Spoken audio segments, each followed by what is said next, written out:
Hello everyone and welcome to another exciting episode on my channel. So just so you know, apart from customer experience topics, I also share things that I'm passionate about, like random vlogs, random thoughts, and of course food. Who doesn't like food? So if you're new here, don't forget to subscribe, and also I'll take you through a process of sharing my recipe of how I make some delicious Ghanaian meat pie. So sure, let's get into the video.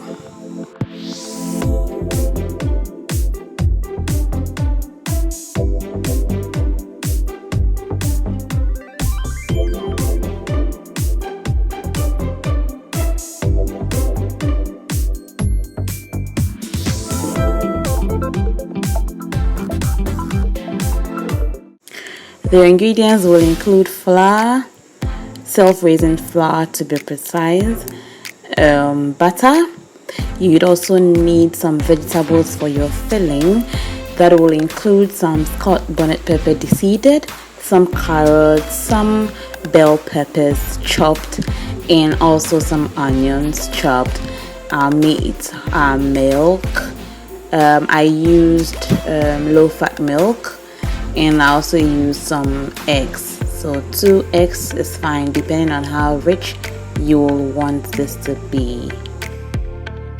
First of all, you go ahead to mix your butter and your flour. I actually left my butter to be cold, and unfortunately I couldn't find my grater, so I had to improvise with a knife to get my butter in small pieces.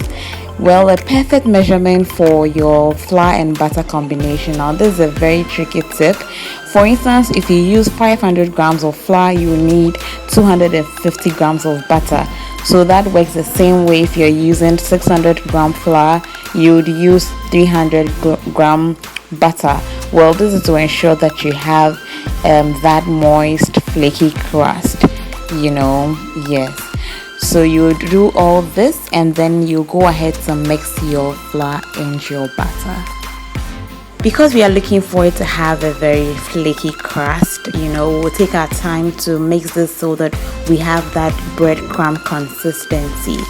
And after that, we will go ahead to mix our eggs and beat them gently, and then add it to the breadcrumb, mixture.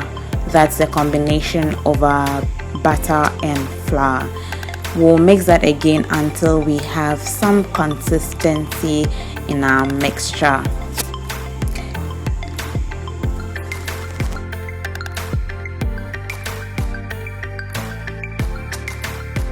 In order to have a very rich pie, I prefer to use milk.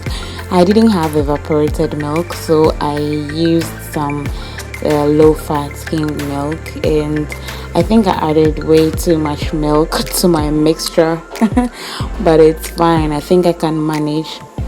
I got carried away by the thickness of the milk, and I just poured it out, but I think I can make do with that. So we'll mix that till we have a perfect dough that we can work with.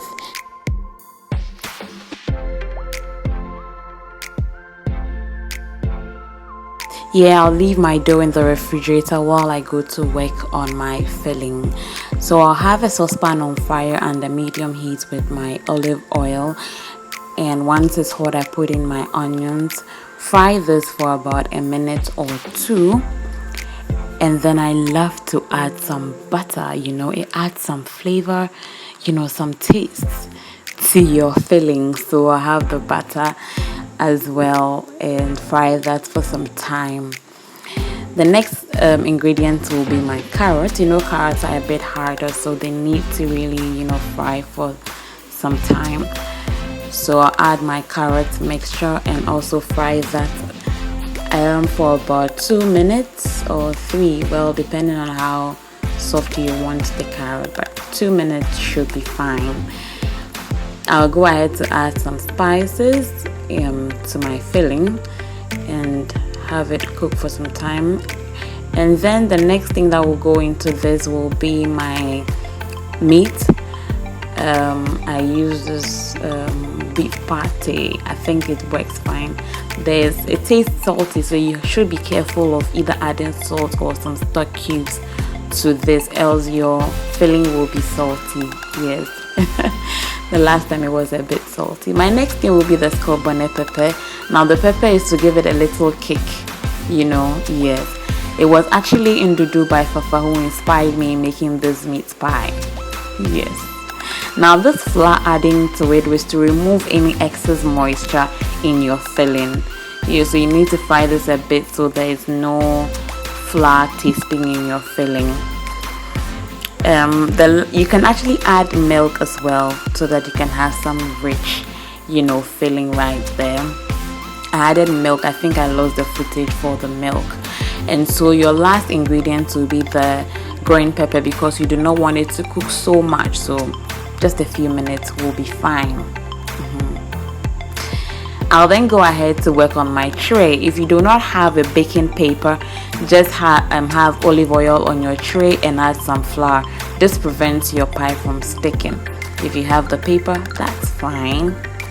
I take out my dough and I cut it out into portions so that it's easy to work with. And then you have some flour on your working space so that it doesn't stick over on your working space or working surface. You roll this over, and then I use the saucepan or anything round to cut it out in a round shape. And then the next thing to do is to have your filling in this shape, and you should be generous with your filling, okay? Let's be a bit generous with our filling so that they become very, nutritious and enjoying. No empty pies here, please. Now when you're filling your dough, remember to place your filling in the middle of the dough. It makes it easy for you to turn over your dough and seal. You can seal using your finger or use a fork as a different indentation.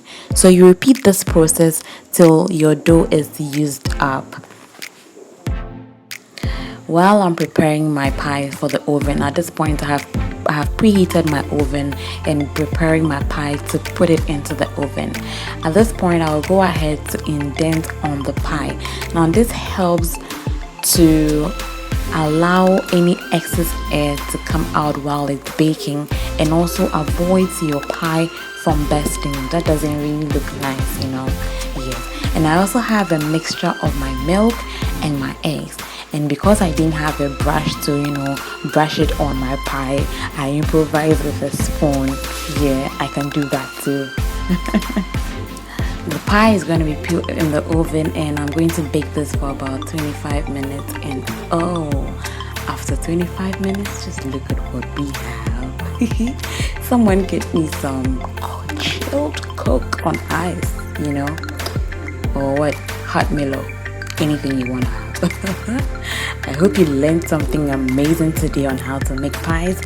Don't forget to subscribe, share this with your friends, and if you try this recipe at home, why not share a video or share some update with me about how it went. I'm bringing you some more updates about my lockdown diaries, so don't forget to stay tuned, hit that notification button, and be the first to know when I bring a video. Don't forget to keep being awesome and stay safe out there. Don't forget the necessary precautions against COVID-19. I can't wait to hug you all. Bye bye.